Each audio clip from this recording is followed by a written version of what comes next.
So yung first question po, what made you decide to pursue a career in teaching? Um, Actually, my first choice really was mass communication. I think it's important to tell you guys that my curriculum then was a little different. We didn't have K to 12, so like after grade 10 or fourth year high school, we went already to college. So during our time, we had to, most of the universities would ask the applicants the top three choices. And actually teaching was part of my choices, but I really wanted to take up mass comm then. But when I found out I got reconsidered in the university I was planning to be in, I did not really ask the admin to get a shift because I felt like for some reason I got into this to this job, so like I took the challenge even though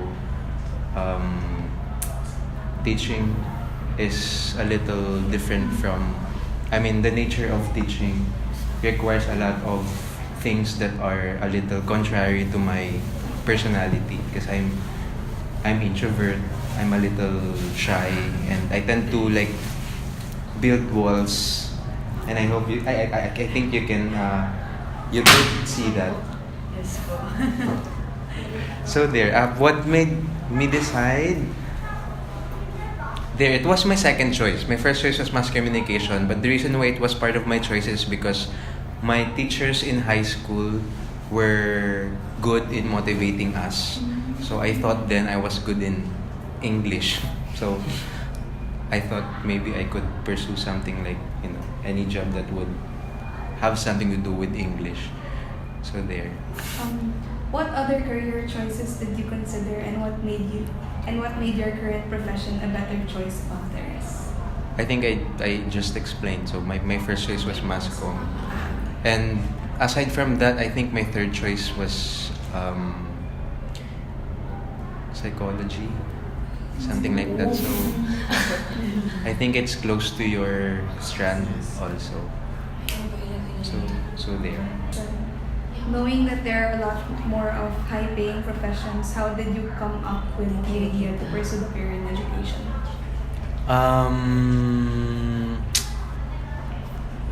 Like I said, that my teachers in high school were good in motivating us, and part of the motivation that they gave me was that they actually told me nobody gets rich in teaching, so I kind of expected that already. So it's not really big of a deal because I don't really plan to become rich or to become big. So teaching is a calling, and I think I'm so fortunate, I'm so blessed that my professors in college were also good in motivating us. So regardless of the fact that teaching is a little, nobody gets rich in teaching really per se. So po sir, di ba alam niyo naman po na different po yung times before and different po yung times now. So ano po yung mga preparations na nagawa niyo in order to makapag-connect with the students in class? Actually, that's my difficulty. I think you can also... Yes. Yes talaga. that was my difficulty. I think it was my second year of teaching when I had your batch. Wow, special. Like I said, it's a little difficult for me to build rapport with people, and teaching has a lot of building rapport. So I think I'm learning. I mean, nobody gets excellent at what they do in just one night, right? So their preparations, you get prepared by the circumstances you encounter every day, and with the kind of students that with the kind of students that I also get to handle each year, I somehow get trained by that. And CKS College has been a good institution for me to really grow professionally when it comes to that matter. So there. Other than yung relationship with students, in terms of parang technologies, since nagiging advanced po yung technologies po natin, ano po yung mga kailangan yung adjustments in order to use those technologies? I have to say this with humility. No. I'm also part of the millennial batch, by the way. So, I'm a young teacher, so I got to experience, using technology. I've always had an understanding of the importance of technology and of technology to education. So, it's not much of a difficulty on my part. Like, I know how to use Facebook, unlike the other. I mean, that's a reality. Like, if you are a senior teacher, it's kind of difficult for you to adjust because of the advancement of technology. But as for me, I think growing up, I got to somehow integrate everything. Integrate technology to my teaching as well. So it wasn't really difficult. Tapos, other than that, since may mga lessons na baka hindi masyadong interested yung mga students, Actually, all lessons. what kind of method do you do in order for them to like... What did they do ba in your section? Just kidding. Pinaparesign niyo po kami. Every year naman kasi parang I feel like I'm trying my best to really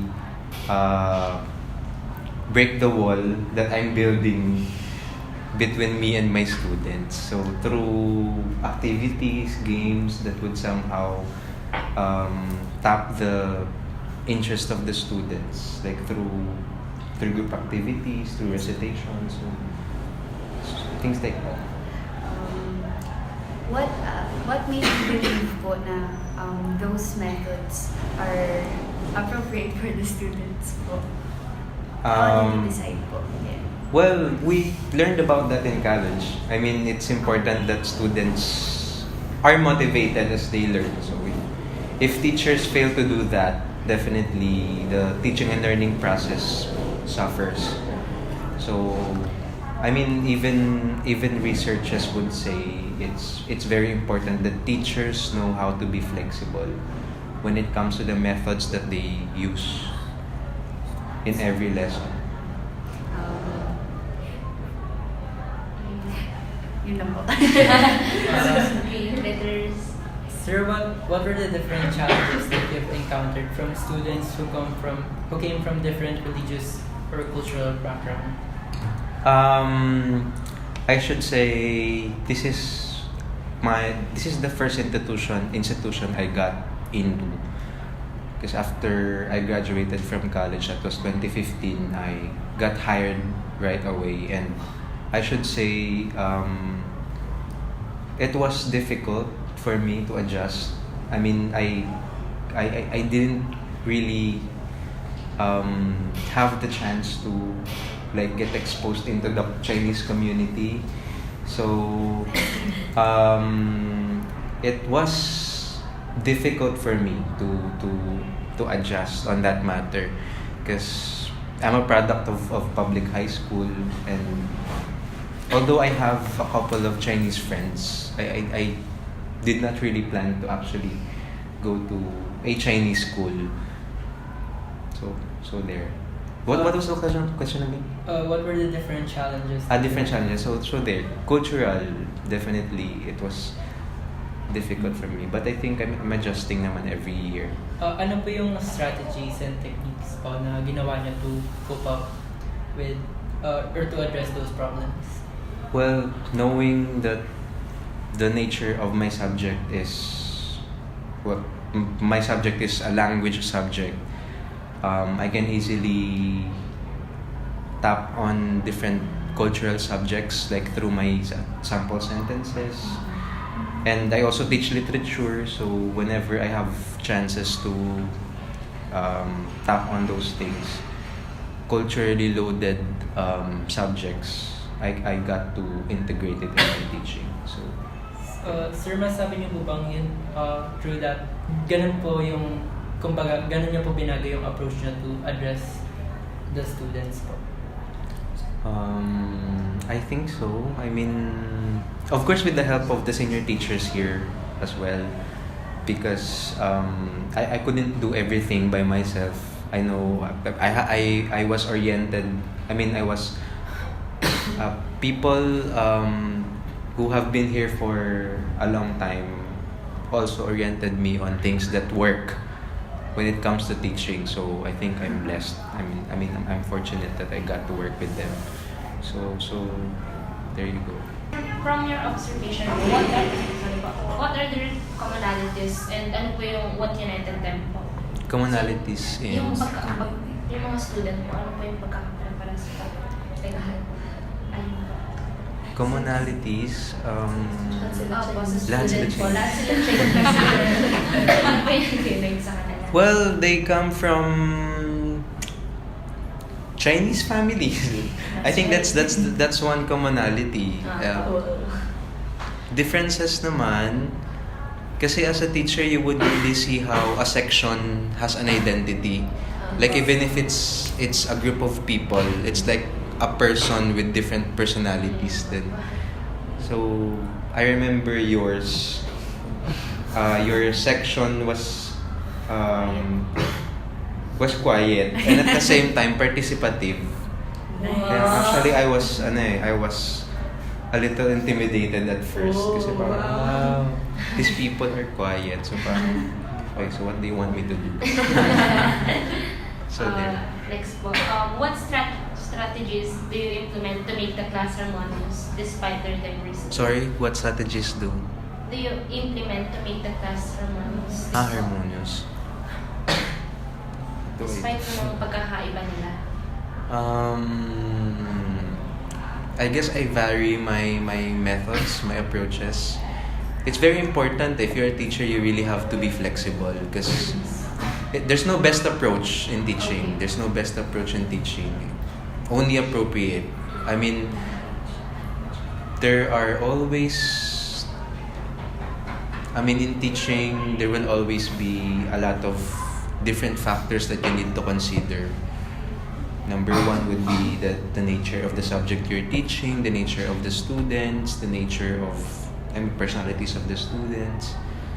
So there, I think I always try my best because it's really difficult. I mean, with the kind of teaching load, with the kind of job that every teacher has. Sometimes it's difficult to vary things, to vary our approaches, but I still try to do my best to have that flexibility. Sir, next po, what difficulties did you experience in making a harmonious class and how did you solve it? I think similar to what I mentioned, something about how I relate myself to my students, because it's important. And I got amazed by how important it is to really connect with the students. Pero initially naman kasi when I was still in college, I was thinking I'm really more into teaching young adult learners like college students or your age. Kasi iba ang nasa junior high school. Like you really need a lot of you need a lot of rapport building.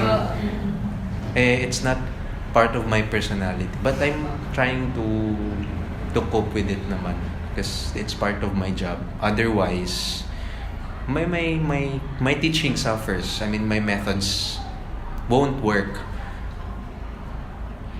So there. Of course po, may relationship po kayo with your students, and dahil po mas may alam po kayo, minsan po sa inyo po nagtatanong yung students, may social issues po ba na laging tinatanong yung mga estudyante niyo po sa inyo? Social issues when I... What do you mean social issues? Yung mga nangyayari po sa bansa po natin, yung poverty po. Illiteracy. Mas pa illiteracy. I should say students here, when it comes to those, what do you call those social issues ba? Parang gas-gas na social issues. Kasi students here, I don't think you can, I don't think they can fully relate to what's really happening around. No? Most of the time, I'm the one who tells them. I'm the one who tell them that these are the things that happen outside the class. Right? So social issues, wala naman. Wala masyado. Since nasabi niyo po na minsan po kayo po yung nagsasabi po sa kanila kung ano po yung current na issues po ng country natin. Paano niyo po sinasabi sa kanila in an educational setting po?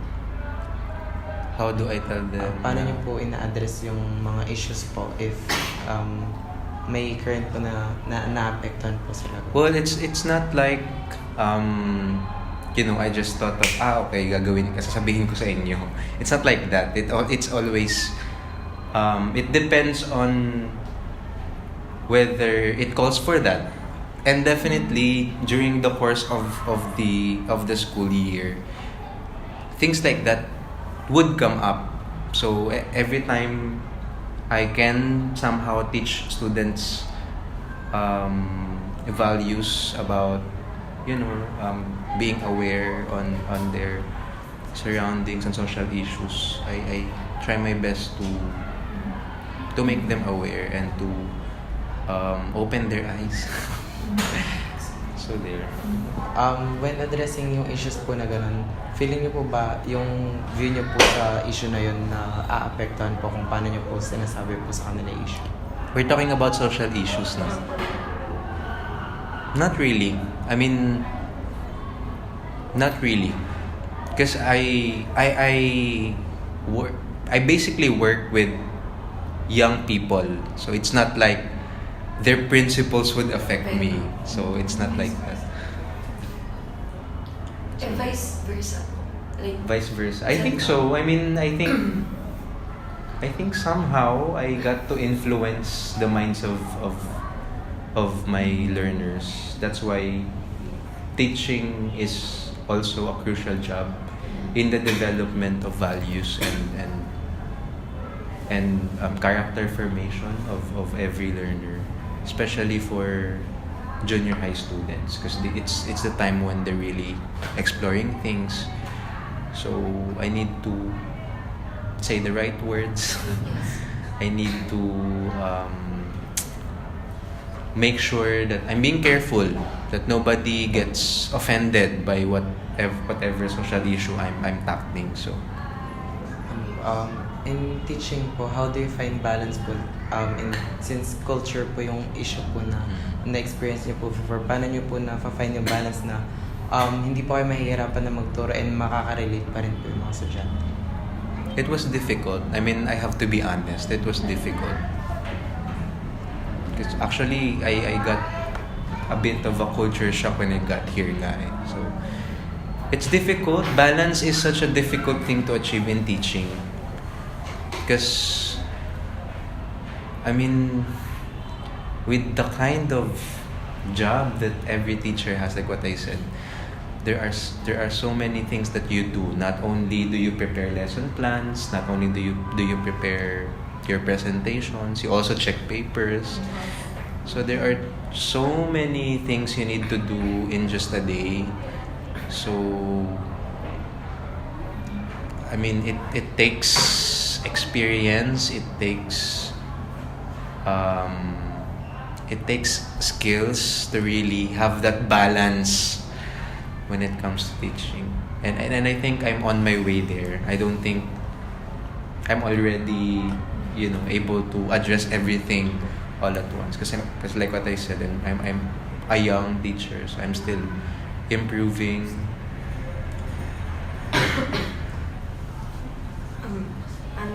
Which topics or lessons do you think is vital in teaching the students to prepare them for the real world, and why? To prepare them for the real world. I think it's similar to what I said earlier, something about social issues. So whenever I have a chance to like inculcate any social issue that would prepare them. Kaso kasi yun nga, I mean, for the most part, especially first, second year of teaching, I was still trying to adjust Kasi I did not really grow up in this kind of environment. So I had to really know, I mean, you know, to really get exposed into how people here view things, say things, do things. So there. Ano pa? Does the school implement mga educational outdoor programs po, like mga field trips po, seminars po? Not anymore. But I think I heard from the senior teachers that they had before. I think the school is just being careful with, especially, I mean, as a teacher, I understand how important it is for learners to explore the outside world. Because, I mean, school is supposed to be a preparation for them to, you know, go out.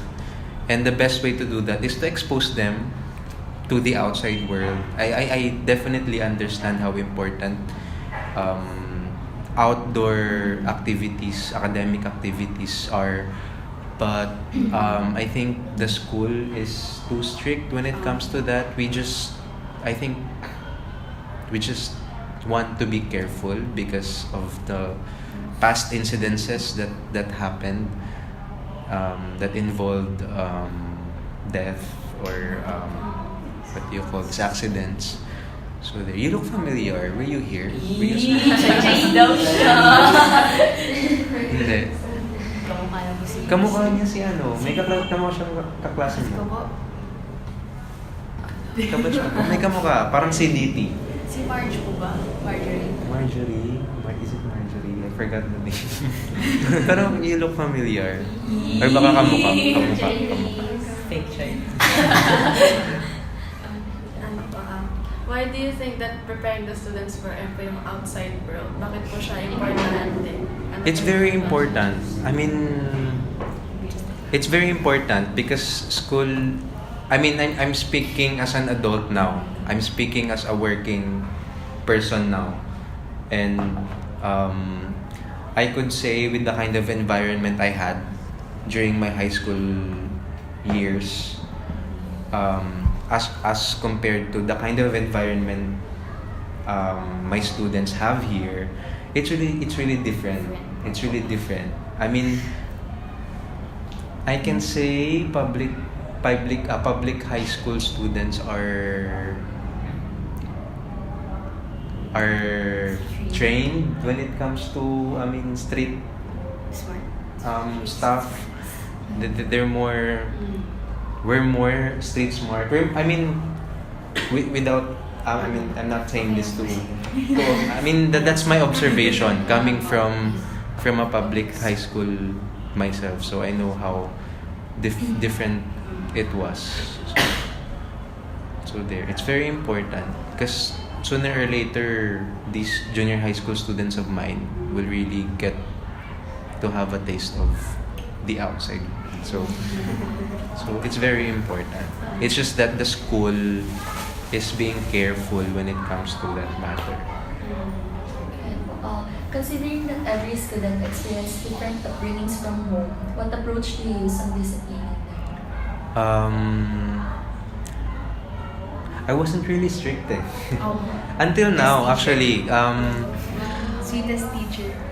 Talaga. After namin mag-graduate, sir, kayo na po yung parang sinabi namin, pinaka-mabait na teacher. Touch naman ako. Tapos ang sweet niyo po ata, sir, kasi may binigay po kayo ata before kami nag-graduate. Failing mark, gano'n.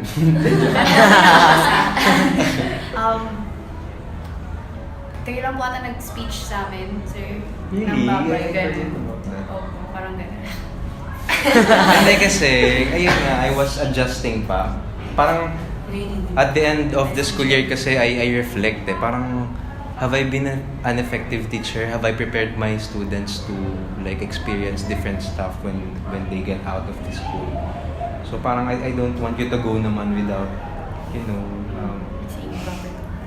parang hearing those words. Wow, kala mo naman. So ayun, I mean,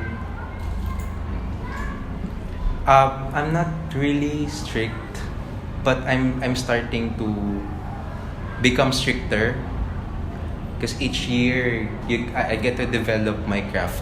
I get to develop my teaching, and part of that is because my bosses, every time they observe me, they give feedbacks on my performance as a teacher. That's what would tell me that's what they would tell me, that I'm too loose when it comes to, I mean, sa inyo kasi wala akong problema kasi you're silent, pero I mean you're quiet and participative, pero there are sections na medyo masakit sa ulo, hard to handle talaga, and you as a teacher I can't just be too loose because they need to learn, they need to get trained on those matters. Okay. Since most students, if not all, are from Chinese families, do you incorporate Filipino traits or values in your students? If yes, why do you do so, and what is its importance? Can you why not? I think it's inevitable. I mean, I since I did not grow up in a Chinese environment, it's inevitable. I would really inculcate Filipino cultures, Filipino values to my teaching. So, I mean, this school is a Filipino-Chinese institution. So, it's also part of my job to, somehow give the balance. What are the different activities that you give the students for them to be disciplined and learn good values? For them to be disciplined, it's hard to discipline students because, like what you said, every student has a different upbringing, and that's what makes the teaching profession also difficult because you deal with people and you can't just impose things on students, especially students have different values, different principles. So I have to, I always need to be careful on that. But of course, when it comes to obvious matters that really call for valuing, I really try my best to do so. Sir, you mentioned Sir, you mentioned na MASCOM student po kayo dati. I mean, like, you planned to go to MASCOM. What was your goal that led you to choose MASCOM?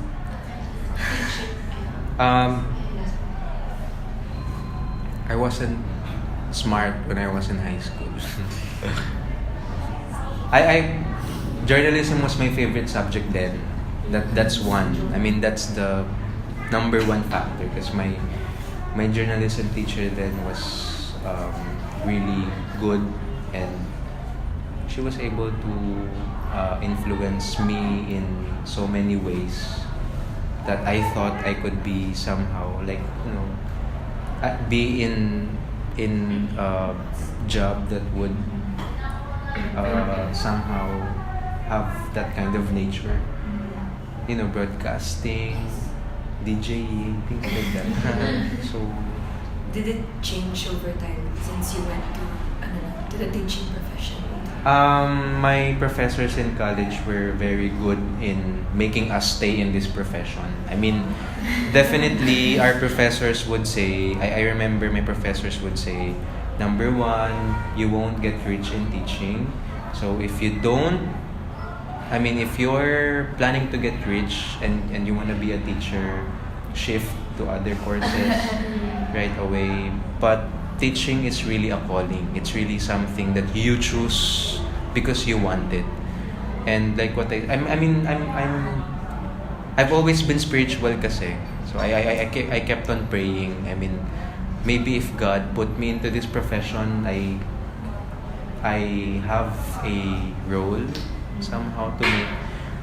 So there. I mean, it did not change. And like what I said, when I found out I got reconsidered in the university I was planning to be in, I did not plan to shift, because I mean, maybe I thought then maybe God put me into this profession. So yeah, for a purpose. And I think I'm seeing the purpose now, because it's really fulfilling. It's really fulfilling. Parang results na nakikita niyo po talaga. Like, yung students niyo po ba lumalapit sa inyo na, oh, sir, you changed my life, like that? Since I'm a young teacher, wala pa sigurong ganun. Wala pa naman. Wala pa naman na Pero ano actually? Sir, Pero ginawa ka niyo po ako Cyro. Ha? Ay, hindi po yung hawak na. Pero yung ano po, under photojournalism po. Photo layouting. pala. Kasi contestant to dati. Wow. Yes! Easy. Sorry, President. Active to sa sa Student paper. journal, sa student paper. Right. With Ma'am Felix pa. By the way, Ma'am Felix is no longer working here. Siya. Ayun. So, results, I think I'd see that in the coming years pa. Kasi my former students are still young. They're still in school. Kahit yung mga first year, I mean, my students during my first year are still studying. So, I don't think I have experienced, people, I mean, former students of mine coming up to me, "Sir, you changed my life." Wala pa namang ganun. Pero, the thing about this job is, it's fulfilling in a way that you get to touch lives. And it's very important to stay true to that kind of calling that you have as a teacher. So, Sir, yung goal niyo po is to touch lives and inspire other people. What are the things that you are doing in order to do that. To reach the goal? Well, in teaching, it's inevitable. You'd really influence the minds of your learners. But as an advisor, because I'm also an advisor now, being an advisor requires you to do more than that. So you always ask your students if they're okay, if they have problems, and if ever I can somehow give them, share to them past experiences that are somehow relatable to what they're experiencing. I do that so that they get to be inspired. Although of course I'm not saying only past experiences of teachers would make them good teachers. Diba? So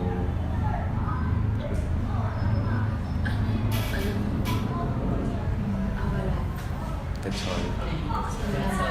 Thank you po. Alright, good luck. Kung may pa Krispy Kreme, hindi ko naman na-expect na sa akin. So sa interview yung ginawa natin, ano yung mga observation nyo, yung realization nyo, and yung thoughts nyo? Pwede ako mag-start? Sige lang. So, as a Chinese na was raised on a very Chinese environment, na very protective, nagigets ko si Sir nung sinabi niya na culture shock siya nung dumating siya doon sa school namin. Just like me, na pagpasok ko ng UST, na culture shock ako sa mga practices ng mga tao, sa way of living nyo, katulad ng term ni Sir, yung pagka-street smart nyo, kasi before, yung nasa Shanghai kami, halos lahat kami hatid sundo lang, or maglalakad lang kami kasi malapit kami. But hindi kami like nagko-commute or like knowledgeable sa mga, kanyari, Divisoria, gano'n. Kahit na from Chinese school ako, tapos kailangan din namin ng mga performances, ganyan. Never kami pumunta sa Divisoria. Not once. Like, very, kinostomize lang namin lagi. So, yun yung lumalabas masyado. Hindi kami masyado lumalabas. Tapos, very protective note system. So, yun yung na-realize ko dun sa ano ni Sir is, nakaka-culture shock nga talaga yung makapunta ka sa isang environment na hindi mo nakasanayan before. Di ba sinabi ni Stefan na very protective, yung Chinese protective, strict. Sinabi rin ni Sir kanina na hindi sila masyadong nagpupunta sa field trips, seminars, mga ganun kasi strict daw. Parang they care for the safety, parang careful sila, hindi sila lumalabas. So, pero sinabi rin niya na importante daw na lumalabas din yung students kasi parang preparational, parang training na sa real world, sa world outside ng school para ma-prepare sila para sa future. Ganun yung sinabi ni Steph, street smart. Hindi pwedeng puro yung knowledge na galing lang sa books, ganun. Ayan, tapos na-mention din ni Sir na yung isa sa tumatak sa akin, sobrang importante yung since magkakaiba yung upbringing sa mga bata, yung mga approach na gagamitin niya para mabalance na kung sa isang estudyante ganito, hindi pwedeng ganito rin sa isa. Kasi iba naman yung way of learning niya kung paano siya napalaki. Baka masyadong harsh para sa kanya, masyadong mabigat yung words. So yun, nabanggit niya, feeling ko sobrang importante din dun. Hindi lang dun sa pagtuturo niya, pati sa mga any relationship. Based dun sa, dahil parang hindi super open yung mga students niya or parang nasa close environment sila pinapalaki.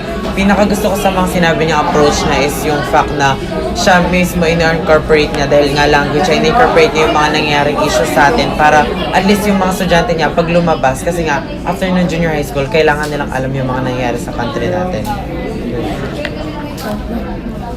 Siguro sa isa sa pinakatumatak sa akin is yung sinabi niya, ay na-realize ka na hindi pala madaling maging teacher kasi nga sobrang importante na since iba-iba nga sila ng ugali. So, kailangan mag-develop ka talaga ng rapport sa mga student mo. Kailangan, yun nga na. To follow that, sinabi rin ni Fatima na, yun nga, teaching goes beyond the classroom. Pero, parang mahirap siya gawin. Kasi hindi kayo pwedeng lumabas ng school. Diba? Safety first. So, yung ginagawa ng teacher na yun is, you ask how the students are feeling para magiging interpersonal ka. Ask how they're feeling, what they're doing, kung okay pa lang ba sila. Next. Pinakatumatak sa isipan ko sa sinabi ni Sir Garcia kanina is yung teaching is a two-way process. Kumbaga, nagtuturo ka tapos nag-absorb ka rin ng knowledge or learning. Katulad niya, sabi niya, na-implement niya yung values niya as a Filipino sa mga students niya who are feel Chinese. So, Chinoy. Chinoy. So yun, parang give and take lang talaga siya. Kumbaga, nag-adjust nila system mo, nag-adjust ka rin sa system nila. And I think that's me. Para sa akin naman, na-realize ko is yung sinabi niya na para maging teacher, kailangan i-expect mo na hindi ka yayaman dun sa job na yun. Kasi parang being a teacher, kailangan it's a calling daw. Dapat maging passionate ka about it. Kasi ilang gabi kang magpupuyat para lang magturo ng mga estudyante para i-finalize yung grades sila. Tsaka kung iisipin mo, ikaw yung magsisilbing model sa isang estudyante para sa kung ano magiging sila sa future. Parang ang ganda rin nung sinabi ni Sir na parang though hindi niya talaga first love yung teaching, na hindi niya talaga priority course, parang nung ando na siya, in-accept niya, minahal niya din yung job niya. Kasi feeling niya, yun nga, yung parang sinabi, calling na makakatulong siya sa ibang tao. So, kahit hindi yun yung parang dream niya talaga before, talagang, as in, ginigive niya yung best niya sa ginagawa niya ngayon.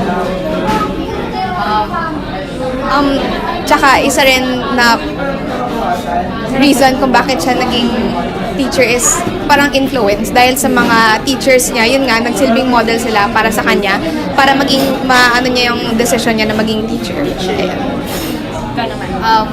Ako naman, yung sinabi niya, yung tinanong natin sa kanya if feel niya may na-influence na ba siya na life na sobrang laki. For me, kahit sinabi niya na feel niya hindi pa masyado, para sa akin, na-influence niya yung life ko because dahil sa kanya, I pursued the Hume's subject. Ayun, Hume Strand pala. Hume Strand, ayun, kasi before like, syempre kapag nasa Chinese school ka, usually mga tinitake is STEM or ABM. So ayun, because of that, because of him and a few other English teachers, na-pursue ko yung something na feel ko I like. And then, afterwards, just like sa college, yun, kukunin ko just like him, parang mass comm lang. So, I can relate to him in that way. Tapos, ayun, dun sa course, yung commerce, without him, feel ko, hindi ko marirealize na I have a gift in, somewhat talent in writing and in photography. Kakatuwa rin yung sinabi niya na parang kahit na Chinese, mostly dun sa mga students niya, Chinese, tapos siya hindi naman talaga lumaki sa ganong family or ganong tradition. Hindi niya tinatry, as in ginagawa niyang i-incorporate yung mga values and traits na kinalakihan niya dun sa mga estudyante niya. Kasi nga parang yung sinabi ni Noel kanina na two-way siya. So hindi lang siya basta lang natututo, hindi niya lang basta both ways silang na-learn sa job.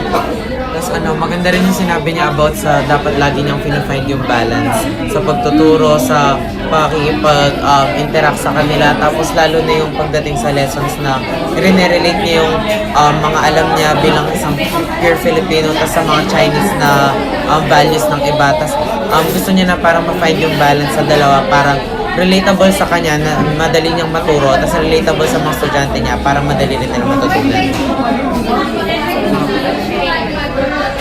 Diba, palagi din niyang sinasabi na lagi sobrang na-challenge siya. Kasi nga diba, Filipino siya, hindi siya lumaki sa Chinese culture, Chinese environment. So, diba sabi nga ni Steph sabi ni Sir na culture shock siya ng sobra. Pero as time goes by, nasanay na siya, nagkaroon siya ng different strategies, ways, methods of teaching. Mas nakakapag-connect na siya with the students. Through that makikita natin na totoo ngayon sinabi niya na teaching is a calling. At makikita mo talaga na hindi niya lang view yung teaching as something, as katulad ng sinabi niya, as something like a challenge. Talagang inaccept niya ito and pinagdala mo. So, ayun. Gusto ko yung sinabi niya kanina na walang subject or topic na interesting. Pero ang challenge sa kanila as teachers is going interesting yung subject na yun para students. Kasi parang nag-adjust sila para sa students mismo. Kumbaga, ang inisip nila is yung welfare ng student. Hindi nila inuuna yung sarili nila. Kumbaga, hindi sila selfish. Diba, sabi niyo rin natin, iba yung path, traditional sila dati. Ngayon, more student-centered na. Sinabi niya na yung strategies niya based on children, not based on the rest. Sinabi niya na lahat ng, yung strategies niya, yun, based on responsibilities others. Siguro dun sa buong interview, parang ang pero parang yung sinabi niya na parang katulad kay Sir, parang i-relate din siya sa life namin as students. Na yun nga, parang nahihirapan siya at first, pero unti-unti siyang nag-adjust, unti-unti siyang nag-isip ng way para makakope up dun sa mga problems. Siguro parang sa amin din na hindi porke mahirap na yung isang bagay, kailangan lang namin siyang hayaan na ganyan. Kailangan namin umisip ng paraan para mapadali siya, tas para ma-achieve namin yung gusto namin i-achieve. Siguro sa yung overall na natutunan ko kay Sir is dapat you always need to learn, you always need to adapt things kasi kasi yung isa sa mga natandaan ko na sinabi niya is from a college student to an actual adult na nagtatrabaho na, dapat talaga binabantayan mo na yung mga sinasabi mo, tinitignan mo na yung actions mo. Tapos yung first job niya agad-agad na culture shock siya kasi nga instead na from yung siya, public school siya, tapos siya punta siya sa isang private school, tapos Chinese school pa. So yung culture talaga iba. Tapos nung nandun na siya, siyempre may mga constructive criticism siya mula sa yung mga boss daw niya.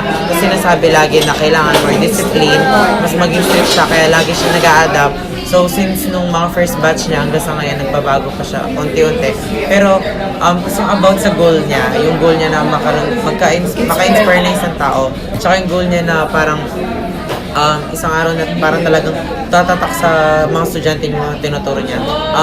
Gusto ko yung honest talaga siya na sinasabi niya na wala pa siya doon, pero he thinks na he's getting there, just he's really trying.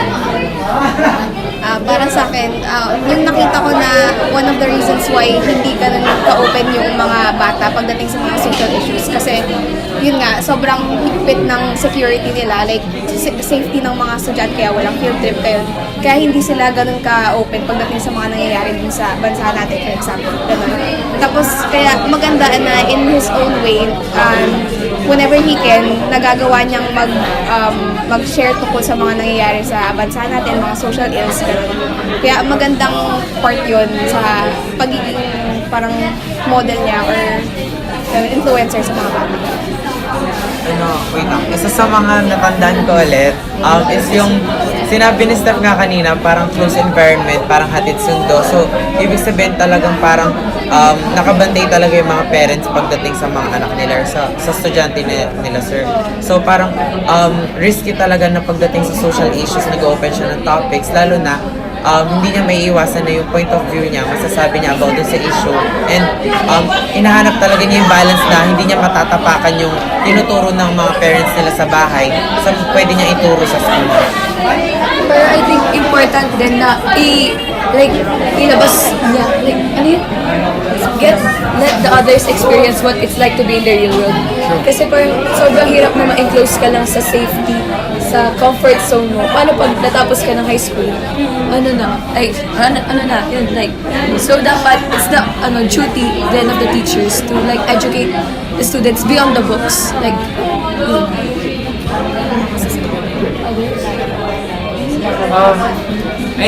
agree ako dun sa sinabi ni Liz. Kaya nga, ngayong K-12, parang hinahanda tayo na kung ano talaga yung sa real life, paglabas natin ng school.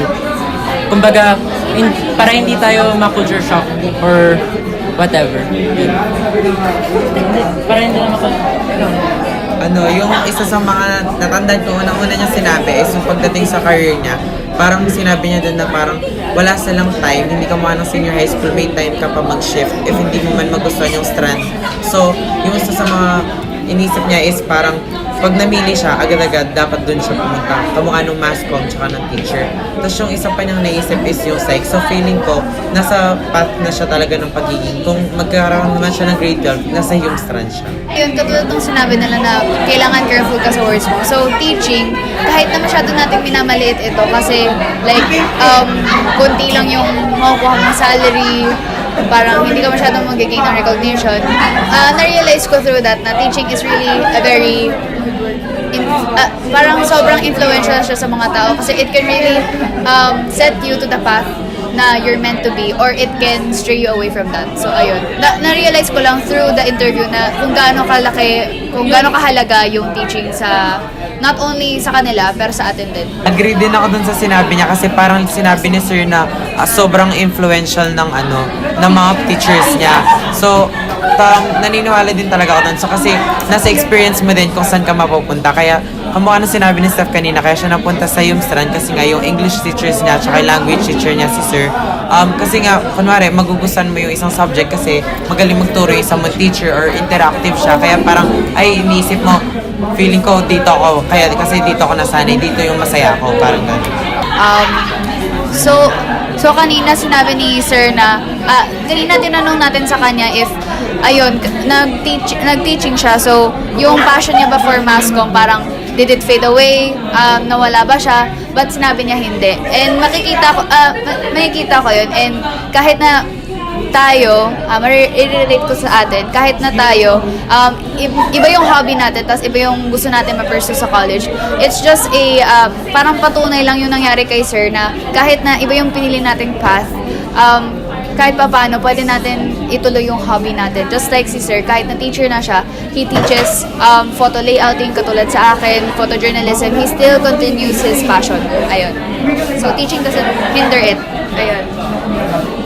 So parang patuloy sir na kahit ano talagang pass, kunyari, ako, let's say gusto ko mag-medicine, makakapagturo at turo pa rin talaga. Kumbaga, education is inevitable. Kumbaga, part siya ng life talaga. Magpasa ng knowledge. Torch bearers tayo. Ginawa nating interview, paano niya siya ma-incorporate sa lesson nating mga theories, mga social theories, social science theory? Katulad nga nung sinabi ko kanina na, di ba, education is two-way. Kumbaga, yung teacher, nagtuturo siya, tapos natututo din siya dun sa students niya. And pwede natin siya i-reflect sa structural functionalism. Kasi, kumbaga, nagpapalit sila ng rules eh. And, di ba, sabi natin kanina na yung education is inevitable. So, part siya ng life. And, katulad nun, ang pagiging teacher is not just a profession. Kumbaga, role siya na lahat tayo is ginagawa. So, yun. Kaya siya naging structural functionalist. Saka kung titignan natin, parang katulad ng sinabi na participation is a must. Kasi, kunyari, yung mga estudyante, pag masyado silang silent, ganun. So, kailangan nag-work together yung dalawang parties.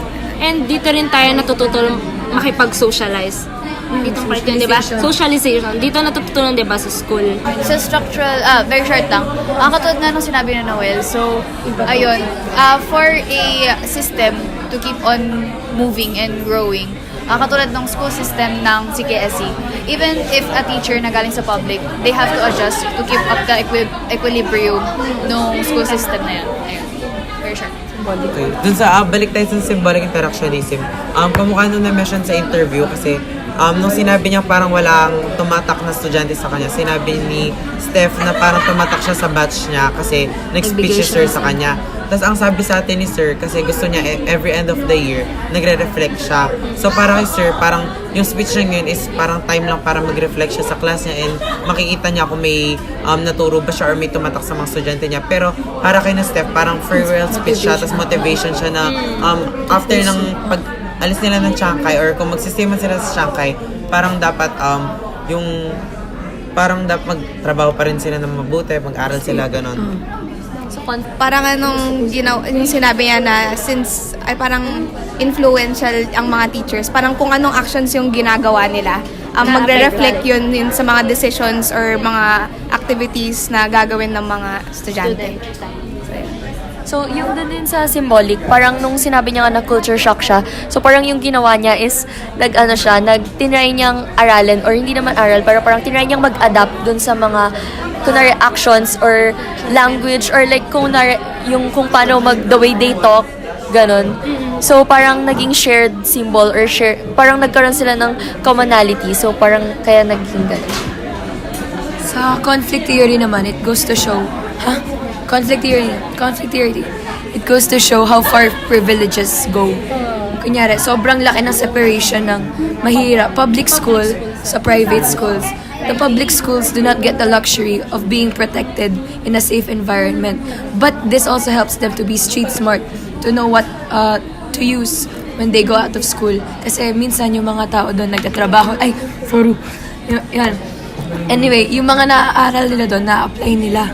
So if ever they land on a corporate job or they go to a private setting, alam na nila, tsaka pwede nila ma-share yung knowledge.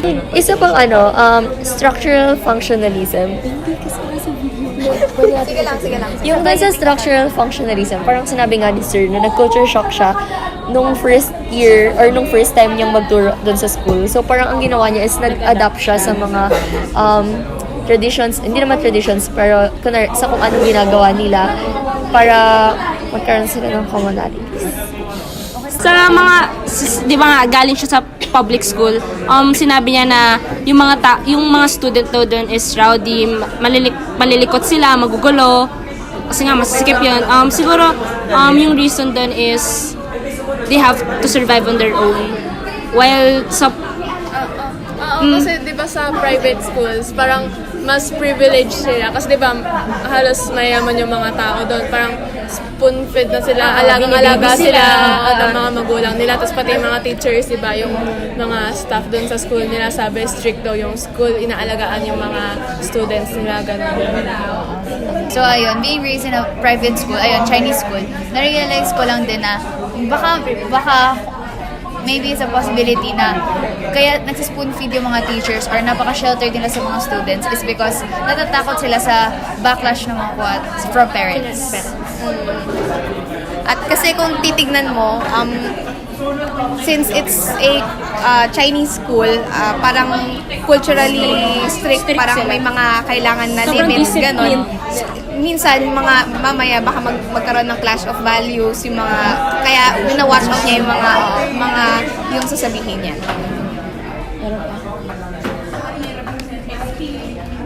Tough. Ayun lang.